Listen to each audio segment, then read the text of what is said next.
If you want to make an impression at a Christmas party, skip the expensive clothing, don't worry about fancy jewelry, just make homemade marshmallows and take them.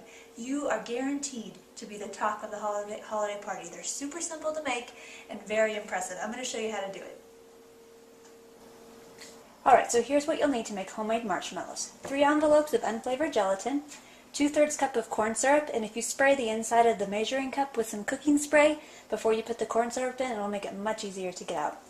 1/2 cup of water, 2 cups of granulated sugar, about 1/4 teaspoon of salt, some vanilla extract, and then in this case, since we're making peppermint marshmallows, you'll want some peppermint extract and some red food coloring so you can make them look nice and red striped like a peppermint. Alright, so you've got your ingredients ready. Now you want to prepare your pan. If you've got one, I would recommend using the silicone baking pans. I don't like them for much. They're too flimsy for cakes, but they're perfect for marshmallows because they're super easy to push the marshmallows out when they're done. So take a silicone pan if you have one, and if not, a metal pan will work fine too. And just coat it lightly with the coated cooking spray, and make sure you get the corners and all the sides. Alright, so the first step is to put your 1/2 cup water inside a bowl, and then sprinkle all 3 packets of gelatin on top to let it dissolve.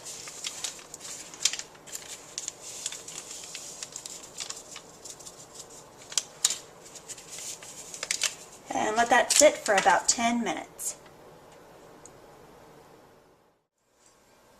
The next step is to add the corn syrup. We're going to grab a spatula and scrape that out.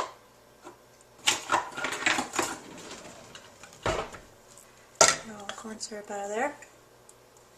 Get the corn syrup, add the water, and then your sugar.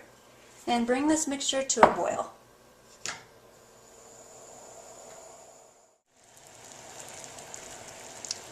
As the mixture heats up, you'll want to stir it together so it doesn't burn. And you're looking for a really, really hard boil here. We're not quite there yet.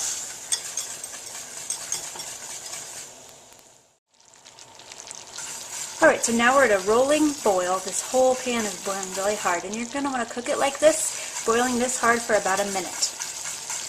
No need for a candy thermometer, just cook it hard for a minute. You should be really careful. This is really hot. This is not a really good cooking project to have with kids.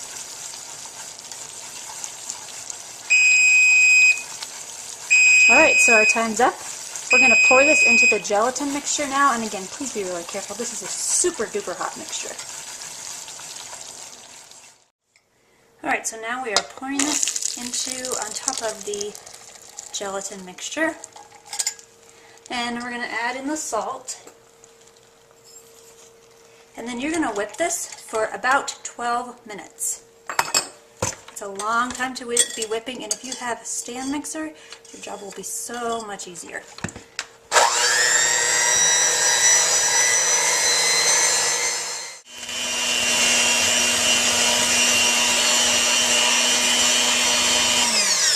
I just wanted to give you an idea of what this looks like. We've been whipping for about 2 minutes, and the mixture is starting to get a little bit wider and a little bit thicker, and we'll have more volume. So we're going to keep whisking.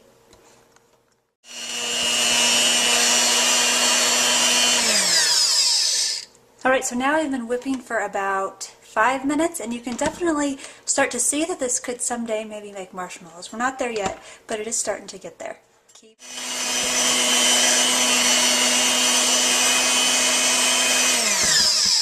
Alright, so now we've been whipping these for about 8 minutes, and I know I said 12 minutes, but this is really, it's more of a feeling thing than an actual time. So what I do to check whether or not they're ready yet is I just dip my finger in and kind of put a little dollop on the counter and let it sit there for, I don't know, 5, 10, 15, 20 seconds.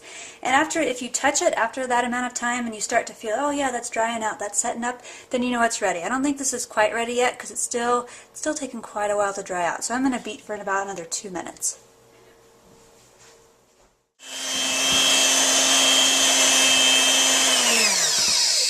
Alright, so now we've been beating for just over about 10 minutes, and I think it's about ready. So what we're going to do is we're going to splash in about a tablespoon of vanilla extract. And you could stop here, but I'm going to make these peppermint, so maybe about a teaspoon of peppermint extract. And just whisk that around a little bit longer. Alright, so now it's all whipped up. We've added the vanilla and the peppermint extract, and we're going to start pouring it into the pan. Now, I would recommend greasing a spatula, just spraying it real lightly with non-stick cooking spray before you start to do this. Just pour it in, and we're going to do the red stripe here after we pour in about half of it. So pour in half of it, and then take your food coloring and put just a few drops here and there, and then swirl it around. Think candy cane swirls. Get all the way around. You're not going to have another chance to go back and do this.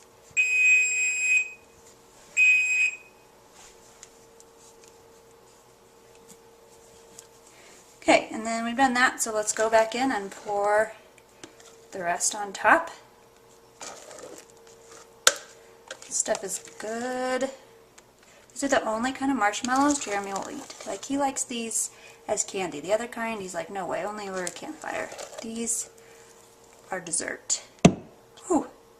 Alright, and then we're going to do the same thing here on top. Just a few more drops of red food coloring. And obviously you can do any sort of color, any sort of flavor, and swirl it around.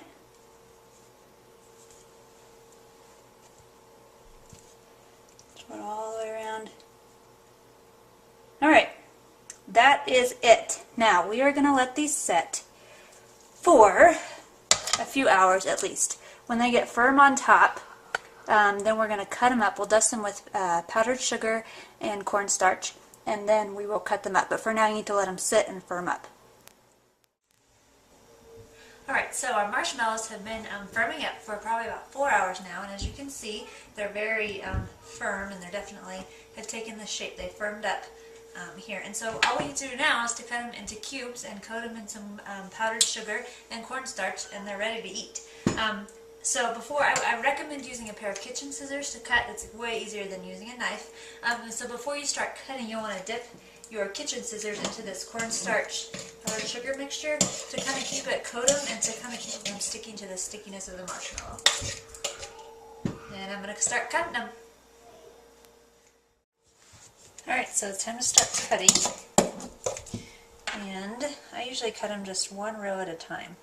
Just going to cut them all the way across like this. And they are sticky, but we're going to coat them so they won't stick this bad after we coat them. So you're going to cut across like that. You're going to keep dredging your scissors in that flour mixture. I'm sorry, in that cornstarch and powdered sugar mixture. And do it like that. Now you're ready to toss them in the mixture. Take them out like this. Oh, it doesn't look good. Look at that. Yum. And then you just toss it around, just like that. There's your homemade marshmallow. These are awesome. Awesome. And homemade hot cocoa. They're yummy by themselves. And like I said earlier, if you want to impress somebody, make homemade marshmallows. Hope you enjoy them.